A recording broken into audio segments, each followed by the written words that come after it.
안녕하세요. 만나서 반갑습니다. 저는 한국일보 한소범 기자라고 합니다. 제가 인문학에 대해서는 잘 알지 못하지만 책 읽기에 대해서는 조금 아는 편이라서 오늘은 그 주제로 한번 얘기를 해보려고 합니다.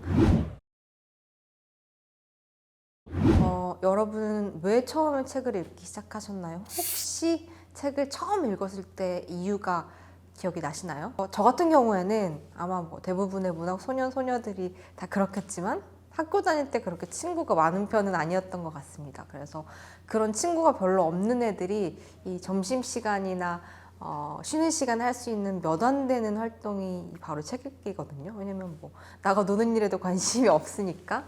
그래서 말 그대로 정말 심심해서 책을 읽기 시작했던 것 같은데요. 또 저희 부모님이 맞벌이를 하셔서 부모님이 퇴근하고 집에 오시기 전까지 제가 혼자 집에서 할 수 있는 어떤 가장 가성비 좋은 활동이 저는 책 읽기였던 것 같아요. 그래서 유년기부터 청소년기, 20대 이르기까지 정말 많은 책들에 좀 수혜를 입었던 것 같은데요. 하나하나 꼽아보자면 세계 위인전집, 문학가 지성사 한국문학 전집, 사계절의 청소년 문고 시리즈도 정말 재밌게 읽었고요. 또 젊은 작가상 수상작품집 같은 것도 많이 읽었고, 그리고 순정 만화도 정말 많이 읽었던 것 같습니다. 만화책도 정말 많이 읽었어요. 근데 생각을 해보면 이 재밌어서 혹은 심심해서 책을 읽는 거는 어느 단계에선가는 멈추게 되고 이후에 책 읽는 행위를 계속 추동하게 되는 건 저는 인정욕구라는 생각이 좀 들어요. 왜냐면 이 욕구가 어떻게 충족이 되는지와 그 욕구가 충족되는 것에 이 재미를 느끼는지 여부에 따라서 이후의 독서가 결정이 되는 것 같거든요. 그리고 저한테는 그 분기점이 된 독서가 바로 시내 20일이라는 잡지였습니다. 제가 졸업한 고등학교 도서관에 이 시내 20일이 비치가 돼 있었는데요. 사실은 이 시내 20일을 고등학교 도서관에서 정기 구독을 하는 게 좀 이치 안 맞습니다. 왜냐면 딱히 학생들의 입시에 도움이 되는 잡지도 아니고요.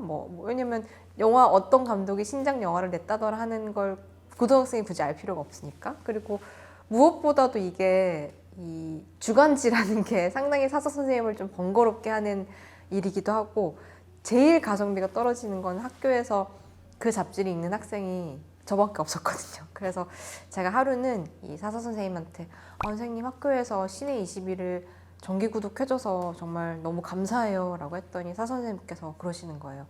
시내 20일 학교에서 정기 구독하는 거 아니고요. 2학년 어떤 선생님께서 자비로 구매를 해서 학교에 기증하는 거라고 하시더라고요. 그래서 제가 그 선생님한테 편지를 썼습니다. 선생님, 이 잡지 하나가 제 숨통을 틔워주는 것 같습니다. 왜냐면 저는 학교에서 별로 의미 없는 별 볼 일 없는 존재인 것 같은데 이 잡지 하나를 읽기 위해서 제가 학교에 나오는 것 같거든요. 선생님께서 내주시는 그 잡지 구독료가 저한테는 일종의 장학금처럼 느껴집니다 라고 선생님께 말씀을 드렸더니 선생님이 그러시더라고요. 그러면 앞으로는 우편함에 오는 시내 21의 소홍이가 직접 제일 먼저 읽고 도서관에 가져다 주면 되겠네 라고 하시는 거예요. 왜냐면 어차피 읽는 사람이 저밖에 없었기 때문에. 근데 선생님께서는 별 뜻 없이 해주신 말일 수도 있지만 그게 그 당시에 저한테는 너무나도 특별한 일이었던 것 같아요. 왜냐면 너무나 인정받고 또 유일해지고 싶은 욕구는 있는데 그걸 어떻게 증명해야 될지 모르는 학생이었던 거예요. 근데 그런 저한테 선생님께서 책임이랑 권한을 주신 거잖아요. 물론 이제 뭔가를 증명하기 위해서 책을 읽을 필요는 없지만 너는 정말 책을 열심히 읽는 학생이구나 하는 선생님의 어떤 인정 그리고 보상이 저한테는 그 시기에 정말 강력한 동력이 되어줬던 것 같습니다. 제가 제 책 청춘유감에 이런 문장을 썼는데요. 나는 내가 외로웠던 순간에, 내가 가난했던 순간에, 내가 아무것도 아니던 순간에, 내가 바보 같았던 순간에 내가 그동안 읽어온 문장으로부터 위로받았다. 김애란의 소설이 내 가난한 20대의 증인이었다. 김현수의 소설이 내 미숙한 청춘의 알리바이였다. 나는 상처를 입히는 세상의 많은 일들 앞에서 최선을 다해서 문장을 생각했다. 어디선가 보았고 밑줄을 그었고 자기 전에 곱씹었던 문장들을. 그러면 그곳이 내가 도망칠 곳이 되어주고 도망칠 곳이 있다는 상상만으로도 위로가 됐다. 이런 문장을 제가 썼는데요. 아마도 그때의 신의 21이 저한테는 입시에서 도망칠 곳이었고, 그리고 그런 상상이 저한테 어려웠던 시간을 견디게 해줬다는 생각이 듭니다. 책이 구체적으로 제 인생에 어떤 영향을 미쳤고 그 덕분에 제 인생이 어떤 식으로 변화해 갔는지를 얘기하자면 정말 그 일화들은 끝이 없을 것 같다는 생각이 드는데요. 근데 사실 제가 저한테 책을 읽어야 되는데요 라고 말씀하시는 분들이 정말 많은데, 그분들한테도 제가 꼭 책 읽으세요 라고 할 수가 없는 게, 왜냐면 세상에 책을 읽는 일보다 훨씬 더 재밌는 일들이 세상에 진짜 많잖아요. 뭐 넷플릭스도 재밌는 게 너무 많고, 일단 OTT 구독도 일단 저도 한 3-4개 하고 있거든요.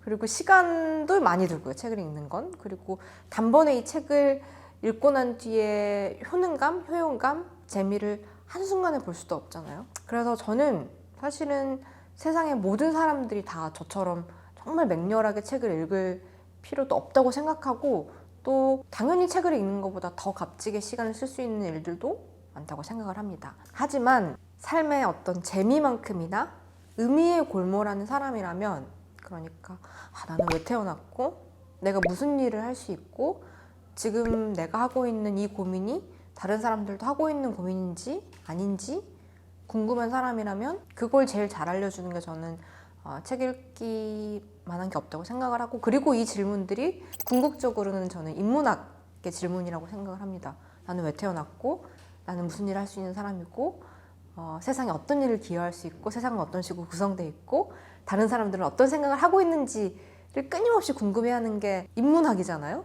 그리고 그거에 대한 답은 저는 책 안에 다 있었다는 생각이 듭니다. 그래서 만약에 내가 인문학은 잘 모르지만 나는 이런 질문이 끊임없이 내 안에서 생겨나는 사람이라면, 그러니까 저 같은 종류의 사람이 있다면, 혹은 이 영상을 보고 계시는 분들이 저 같은 종류의 사람이라면, 그러니까 재미만큼이나 의미가 중요한 사람이라면 저는 책 읽기만큼 마음의 근력을 길러주는 행위는 없다고 생각을 합니다.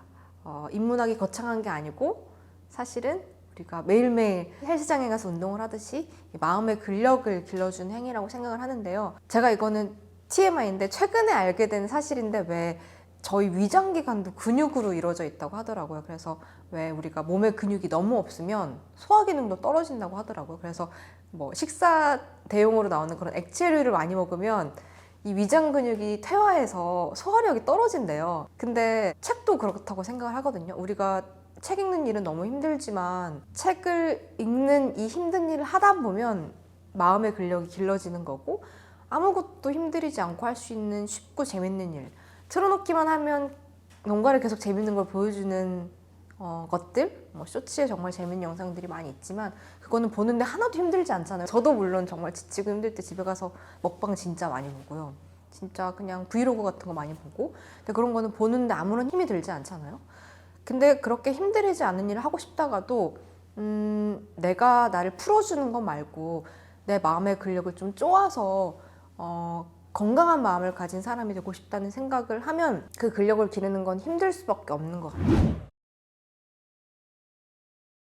왜 저희가 헬스장에 진짜 가기 싫잖아요. 근데 또 막상 헬스장에 가서 1시간 동안 열심히 운동하고 나면 오늘 좀 내가 성장한 느낌이 들면서 그렇게 매일매일 해나가다 보면 처음에 1kg 아령도 힘들어하던 사람에서 10kg 아령도 들 수 있는 사람이 되는 것처럼, 저는 책도 그런 마음가짐으로 좀 접근해 보셔도 좋을 것 같아요. 처음부터 내 주변 사람들은 진짜 어려운 책 많이 읽는데 나는 저런 엄두도 못 내겠어 하는 생각 때문에 좌절할 필요 없이 진짜 가볍게 주변에서 사람들의 취향이랑도 상관없이 오로지 내가 궁금한 것, 오로지 내가 탐구하고 싶은 세계, 쉬운 책부터 시작을 해보시면, 일단 1kg 아령부터 시작을 해보는 거죠. 그렇게 읽어나가다 보면 책이라는 것도 운동이랑 정말 비슷해서 읽다 보면 더 어려운 것도 읽고 싶고 더 두꺼운 책도 읽어보고 싶고 더 긴 것도 읽어보고 싶고, 그렇게 차근차근 길러나가지는 시간이 있다고 생각을 하거든요. 그래서 너무 책의 위험에 압도될 필요 없이 쉬운 것부터 시작을 해보셔도 좋을 것 같아요. 저는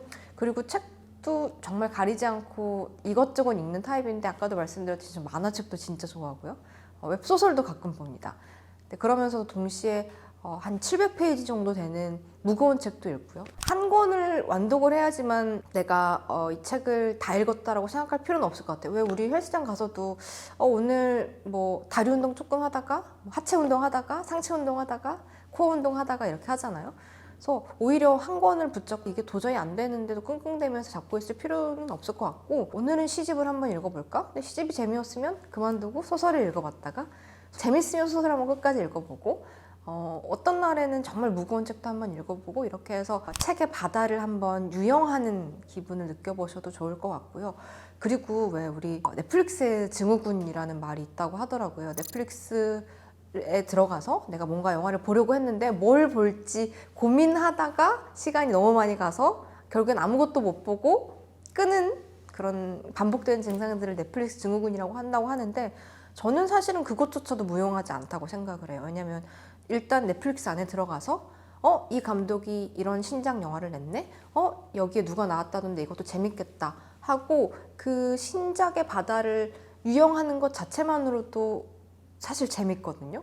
그래서 저는 책을 읽는 것만큼이나 도서관에 가서 책 구경하는 거 정말 좋아합니다. 이 작가가 이런 책도 썼네? 이 작가가 이런 신작을 냈네? 이건 제목이 되게 재밌어 보인다. 이렇게 해서 그냥 책 등을 훑는 행위만 해도 그게 저는 조금씩 책의 세계에 들어가는 길이라고 생각을 하고, 그렇게 하나씩 리스트업을 하다 보면 나만의 취향도 길러진다고 생각을 하거든요. 그래서 일단 도서관에 가거나 일단 서점에 가서 재밌어 보이는 거를 구경을 일단 잔뜩 하고요. 한 권을 꺼내서 혹은 여러 권을 꺼내서 그 자리에 앉아서 이것도 읽어보고 저것도 읽어보고 하다 보면 언젠가 끝까지 읽고 싶은 책이 분명히 생길 거고요. 그렇게 한 권을 끝까지 읽어내고 나면 분명히 이전과는 다른 사람이 되어 있을 거라고 저는 믿어 의심치 않습니다. 굉장히 공허하고 모호해 보이는 것들 혹은 상실, 타인을 이해하는 방법, 이런 것들은 답을 내기가 너무 어려워요. 저희가 자연스럽게 알아지는 것이 아니고 끊임없이 탐구해야지만 알아지는 게 있다고 생각하는데, 이런 걸 내가 미처 경험해보지 않았을 때 이걸 이해하려면 힘이 필요합니다. 그리고 이 힘은 근력에서 나오잖아요. 책은 마음의 근력을 키우는 저는 일종의 벤치프레스라고 생각을 합니다. 저는 지금 요새도 사실 읽는 것 말고는 딱히 뭘 하면서 시간을 보내야 될지 잘 모르는 사람인 것 같아요. 그럼에도 불구하고 제가 전적으로 저 자신한테만 매몰되지 않을 수 있었던 것도 책의 덕이라고 생각을 하고요. 그런데도 불구하고 전 요새도 난 진짜 이렇게 많이 탐구를 하고 복잡한 사람인데 여전히 정말 아무것도 모르는 사람이기도 하구나라는 생각을 하는데요. 그렇기 때문에 저는 평생 알고자 하는 사람인 것 같아요. 평생 내가 이 답을 구해보려고 해도 죽을 때까지 세상의 모든 진리, 인문학의 질문들을 알 수 없다라는 점에서 계속 알고 싶다, 좀 계속 살아보고 싶다라는 마음이 들기도 하는 것 같아요. 그리고 평생 탐구해도 아는 사람이 될 수가 없다면 그래도 최소한 알려고 노력했었던 사람이라도 되자. 그 정도만 될 수 있어도 족할 것 같다는 생각을 합니다. 그리고 한 명의 인생에서 그걸 가능하게 해주는 건 어쩌면 감히 책이 유일할지도 모르겠다는 생각을 합니다. 그리고 그게 제가 생각하는 인문학의 길이기도 하고 인문학의 효용인 것 같습니다. 저는 뭔가를 깨달은 사람이거나 많이 아는 사람은 아니지만 알려고 하는 사람이라는 점에서 조금은 인문학에 가까워지고자 하는 사람이라는 생각이 들고요. 그런 저의 경험에 대해서 오늘 조금 이야기를 나눠보았습니다. 보시는 분들도 많은 공감을 해주시면 좋겠네요. 네, 지금까지 한수범이었습니다. 감사합니다.